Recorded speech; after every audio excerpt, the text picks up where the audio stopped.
Yan, so meron tayong i-repair at ito ay isang extension wire. Yon. So medyo ano lang to siya. Mumurahin na extension wire mga ka-viewers. So ito, ang problema nito ay yan, putol yung kanyang pinaka power cord. So yun. So ito ay hindi ko na pinapaano na mayari. Hindi ko na pinapagamit ito dahil ito po ay ordinary. Isa po itong aluminum. Yan. So pakita ko sa inyo para maniwala kayo na ito ay isang aluminum. Baka may magsabi diyan na nagagawa-gawa tayo ng kwento. So yun. Para sigurado, pakita ko sa inyo na ito ay aluminum mga ka-viewers. Yan. So yan. So yan o. Yan o. Kung tingnan nyo siya ay parang bronze, di ba? Kulay tanso. Pero pag yun ay ating kinaskas dito, yan o. Magkukulay, ano yan. Lalabas yung kulay aluminum. Yan o. Oh.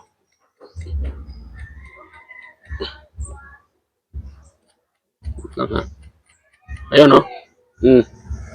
Pumuti siya mga ka-viewers. Dahil nga aluminum. Kung kita ba dyan sa camera. Yan o. Pumuti siya. Dahil nga aluminum. So, iba kasi pag tanso. Hindi kita sa ano eh. Wait lang ha. Yan o. So yan o. Pumuti siya mga ka-viewers o. Di ba? Pumuti siya. Lumabas yung kulay aluminum. Di ba? Aluminum talaga siya. So yun. So dito tayo re-repair. So kuha lang tayo dito ng kuha lang tayo ng maliit na screwdriver. So tanggalin natin itong anim na tornilyo. Yan o. So ang ingay-ingay, may sa kabila, may pa-sounds. So tingnan ko na lang kung hindi ba tumano yung aking lakas ng sounds mga ka-viewers. Wala tayong magawa dahil gusto nila magpa-sounds. So pasensya na, medyo maingay yung aking yung aking area. Yan,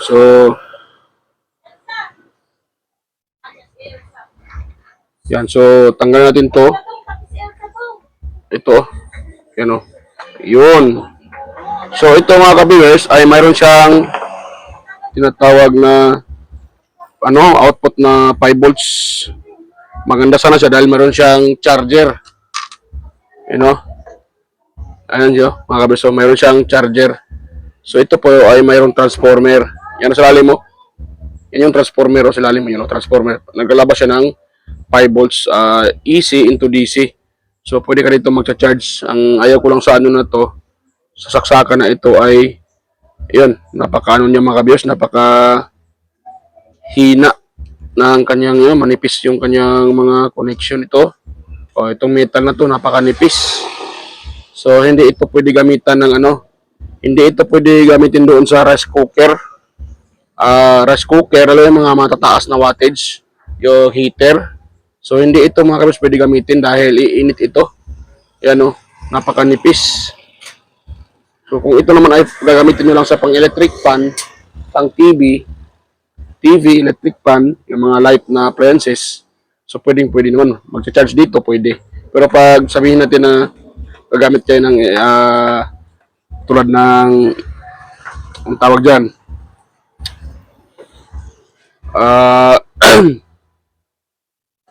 kalimutan ko, heater or rice cooker, so hindi po siya pwede. Hindi siya advisable mga ka-viewers na gamitin doon sa mga tataas na wattage. Pero napakanipis o. Yan. So manipis talaga siya. So ngayon gagawin natin dito, paputulin ko dito mga ka-viewers o. Hindi pa pala ako nakapag-init ng hinang. So malaki pa naman tong wire na gagamitin dito mga ka-viewers. Malaki siya. So Kailangan itong ihinang dito at tingin ko dito natin ihinang oh. So tayo maghinang dito saka dito. So yan.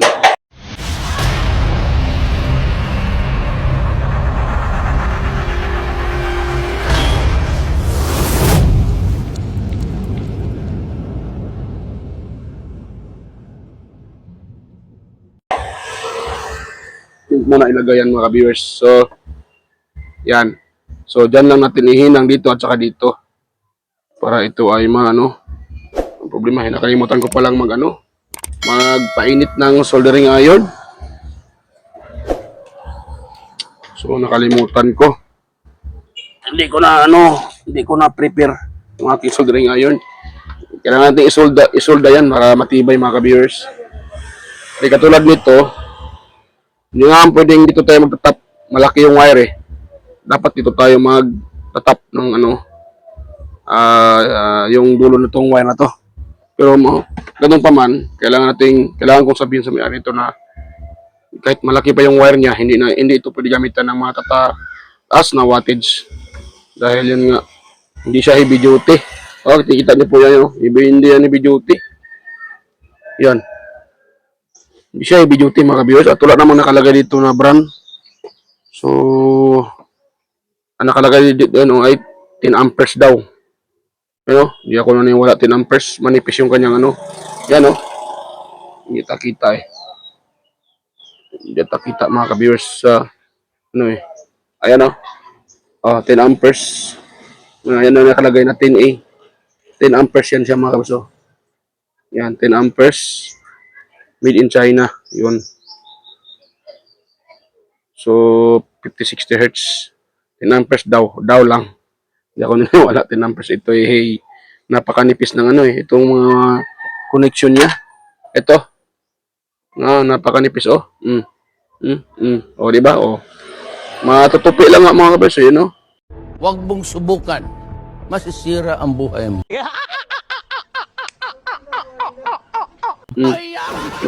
Madali lang matupi dahil malambot ito eh. Saka dito, mas lalo na dito napakalambot.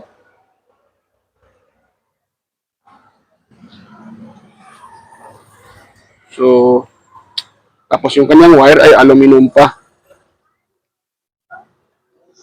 So, hindi ko natatanggalin itong puputulin ko na lang ito mga ka-viewers. Itong kanyang wire na to. Tsaka dito sa kabila. Kakat na lang natin.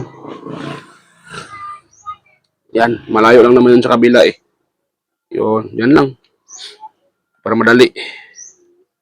Pati dito. Yun. Tapos, ito tayo maghihinang.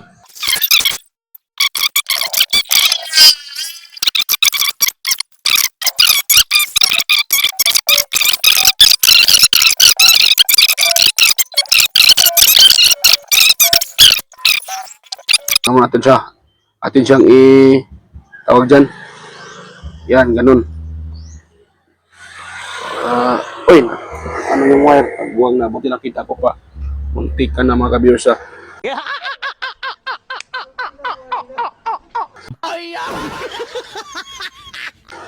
Pagbuwang na. Nasunog sana yung wire. Barok ko talaga. Hindi ko nakita na nasunog yung wire. Buti nakita ko.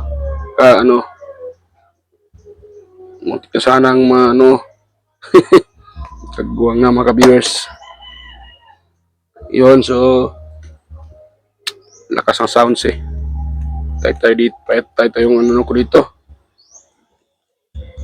Yan ko na kung inanong kalabasan ng na to. Hindi ba masibak ng aking video? Dahil may sounds. Lakas ng sounds mga ka-viewers. So ito naman yung wire ko ay purong purong tanso. Yan. Yan Tanso talaga siya mga ka-viewers. Pag kinakaskas mo siya, mas lalo siyang tawagin kikintab. Katulad ng aluminum, pag kinakaskas mo siya, pumuputi siya. Kitang-kita yung aluminum.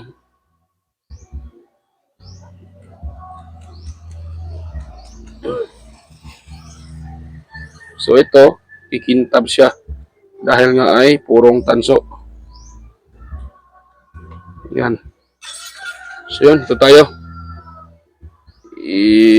Atin tong ihinang mga ka-viewers dito at saka dito.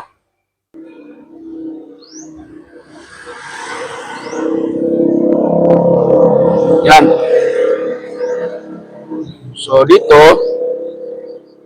atin ding patakan ng soldering lead mga ka-viewers.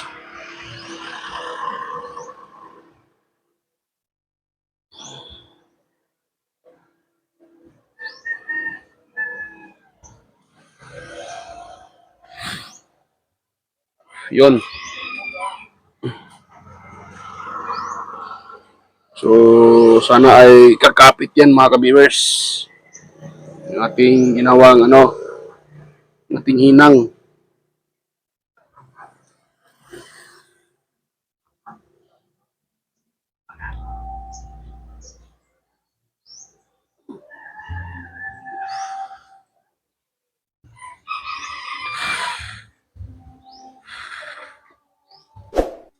Yun.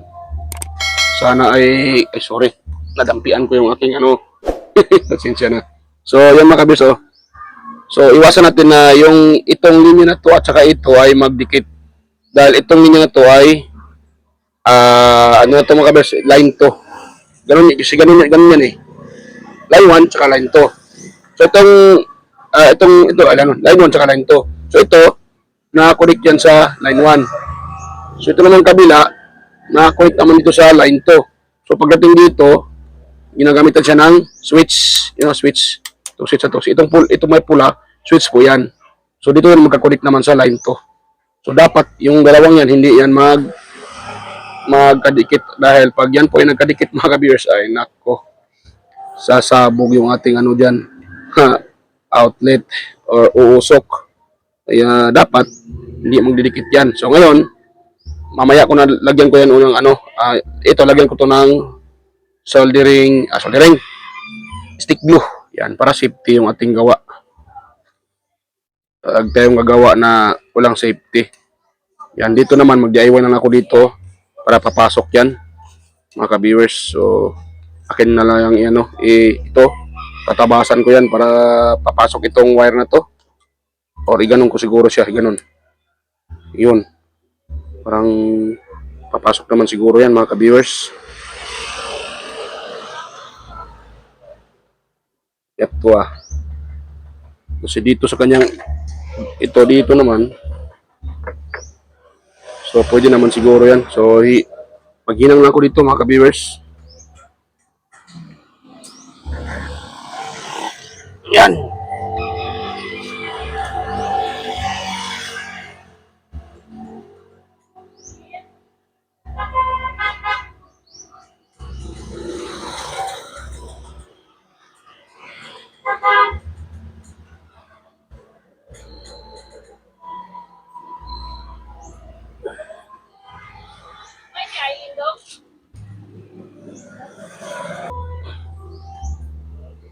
Yan, so dito tayo maghinang mga ka-viewers. Dito. Yan. Dito.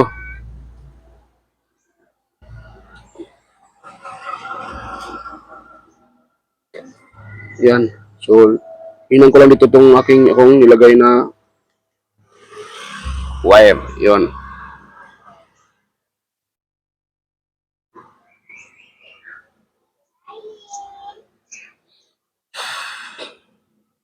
Yan, pwede na yan mga ka-viewers. At lumikit naman siya. So, pwede na siguro yan. Yan lumikit naman yung aking hinihinang. Yan, maganda naman yung pagkahinang. Yan. So, i-DIY ko na lang ito dito banda dahil tingin ko parang makapal talaga tong wire na to Yun. So, makapal siya. So, kailangan siyang i-DIY. Makapal talaga siya mga ka-viewers. Limbarok talaga tong na to. So, cutting ko lang to dito. Yan. Yan, dito. Yan, kailangan siyang ikating para papasok itong ano na to. Itong ating wire dahil makapal siya. Mga viewers. Medyo makapal. Yun.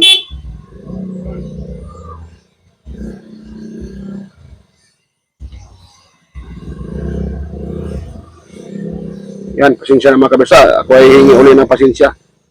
Medyo maingay yung aking background. Dahil nasa ano kasi yung aking pwesto, nasa tabing daanan. At siyempre, marami tayong kapitbahay kaya maingay.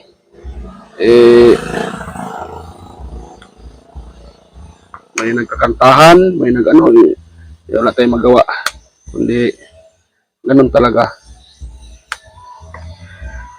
May nagpapa-sounds. So, hindi naman pwede kung mag-angkay tayo kung kailan sila matatapos. Dahil kailangan ko namang mag-repair. Kaya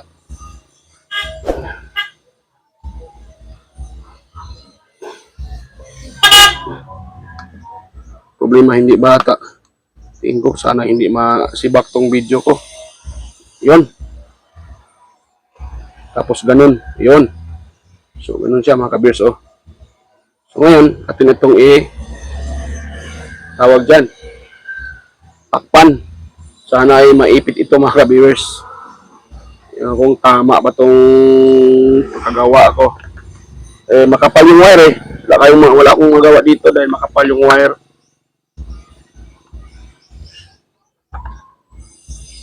Yun nga, hindi siya papasok mga ka-viewers. Tatama dito.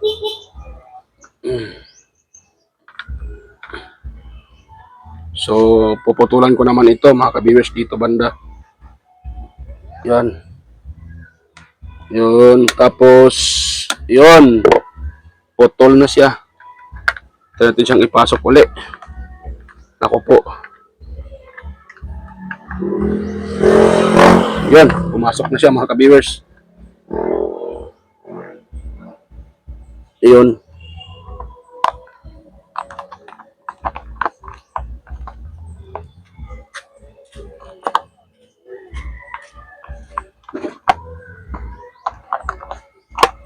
Yun.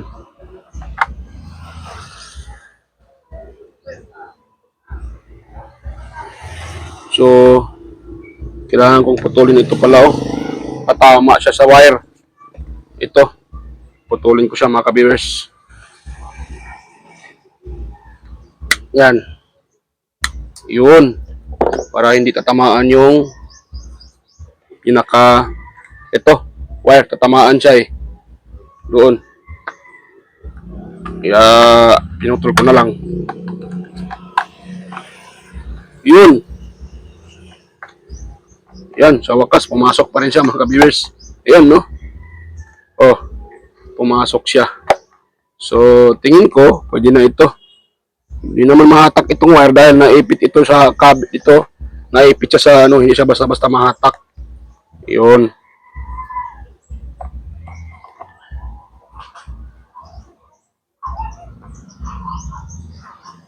Yan, so okay yung pagkano natin mga ka-viewers. Okay yung pagkagawa natin. So, takpan ko na siya para ma-test natin. So, bago ko ito i-test ay akin muna itong i-test muna bago ko siya isalpak sa outlet, test ko muna sa tester para makasiguro tayo na ito ay hindi shorted. So, kailangan kasi na hindi siya shorted mga ka-viewers dahil pag yan po ay yan po ay shorted, so delikado ang gumagamit nito. Baka puputok pag naisalpak sa outlet.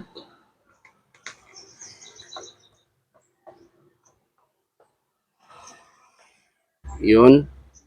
Saka dito.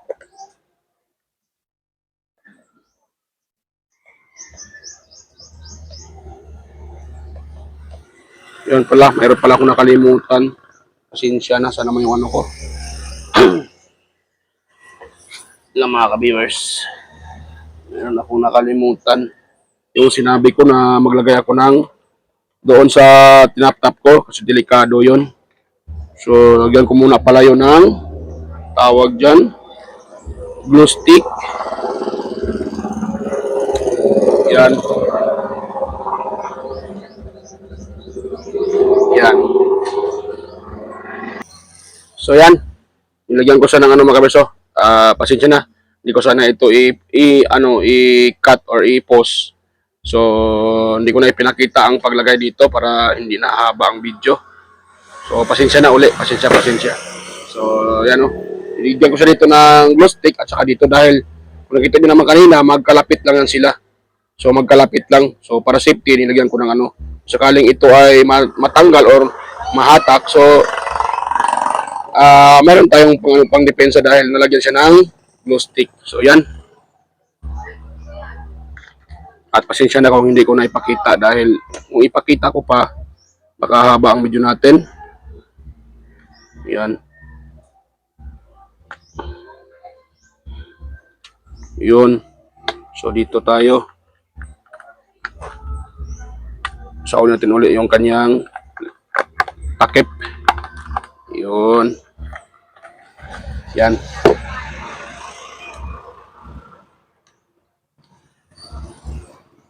So, dito. Yan. Ito ay madali lang naman talaga gawin mga ka-viewers.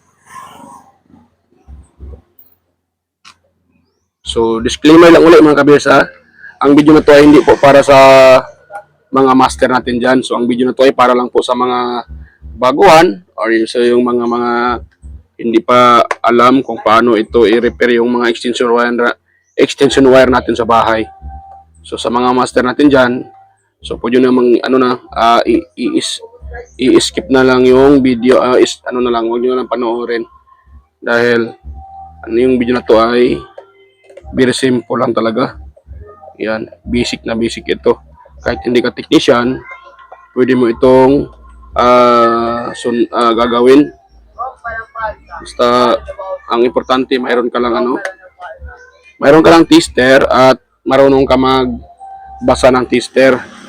So sa tungkol naman sa tester, mayroon naman tayong video dyan kung paano gamitin yung tester. Yan. So dito tayo sa pagtitest mga viewers. At yung dito naman pinaluputan ko siya ng tawag dyan, electrical tape, para ang purpose naman dyan ay hindi yung itong pinaka-rubber hindi tawag dyan dahil medyo itong plastic pag tumatama dito baka yan yung wire, so para safety na rin. So yan, test tayo dito mga ka-viewers sa kanyang ang tawag dyan dito, testing tayo dito kung ito ay hindi ba shorted. So, natin siyang i-test dito sa tester. Dahil pag shorted, tayo dyan. Baka mali yung gawa natin pag shorted. At ito ay basic. Basic nga ito, pero pag magkamali tayo dito, ang kapalit ay delikado. So, dapat, ito white lang ha. So, yung po aking tester ay okay yan ha. So, dapat hindi ganun na. Dapat hindi magaganon no. Yan, dapat walang buzzer or walang continuity pag ito ay iti-test natin. So, dito tayo. Ayun So, pag ganon, ibig sabihin good yung ating pagkagawa. So, wala siyang continuity. Wala tayong nare-reading or walang buzzer, di ba? Yan Yan, wala. Di ba? Wala. Yan. Wala siya. So, yung nakikita nyo ay hindi po yan reading. Yan. Wala siya mga walang So, ngayon, para malaman natin na okay yung ating gawa din, pangalawang steps ay itong linya, hahanapin natin dito. Yan, dapat magbabuzzer yan. Dito, wala. Dito, good. Di ba? Good siya. Yan. Nagbabuzzer, di ba? Yan. So, itong kabila, ito i-test. Yan. So, dapat, good din ito. Ayan o, good siya. So, yan. Ito pala, hindi ko na ipakita ang paglagay dito ng ano. Lagyan ko ito ng plastic. Itong plastic itong gagamitin ko. Yan. So, ito ilagay ko dito para malagyan siya ng... Wala kasi itong takip eh. So, hindi ko na ipakita. Madali lang naman ito ihulma. Hulma lang dito para magkaroon siya ng takip. So, ayan. Saan ba? Ano bang ititest ko dito? So, ito to. Ay, salpa ko na lang kung ilaw itong kanyang ilaw. Ibig sabihin, may nakapasok na connection. Ayan o. Ayan mga kabis o. May ilaw siya o. O, diba? Ayan o. O, may ilaw siya. So, ibig sabihin, pag ganyan, agad yung tama yung ating connection. May nakapasok na ilaw. Ayan o. O, daw, umilaw din yung charger eh. Ayan o. O. Pag ito kasi ay ino-off nyo, so mawawalan ito ng output dahil na-off siya. Ito kasi yung switch niya. Yan o. Ito naman sa isa. O, mawawalan siya ng ilaw. So, ito naman yung i-off natin. O, na-off siya. Dito naman sa kabila, naka-off. I-on natin. So, off natin uli. Ito naman din. O, i-off natin. So, on natin siya lahat mga ka-viewers. Dito, tsaka ito. Ayan. So, good na mga ka-viewers. Yung ating ginawang extension wire. Yung ating nire-repair na extension wire. So, good siya. So, yan. Hanggang dito lang po yung ating video. Kung sana ito nakatulong sa inyo mga ka-viewers. Huwag niyong kalimutang mag-subscribe sa aking channel at huwag kalimutang pinutin yung notification bell. Ilagay sa all para automatic ay ma-notify kayo sa mga video tuwing tayo mag-upload na bago. At huwag kalimutang i-share sa iba yung ating video. So, yan. Sa muli, ako ay magpapaalam mga ka-viewers at kita-kita tayo ulit sa aking next na mga video. So, bye-bye mga ka-viewers.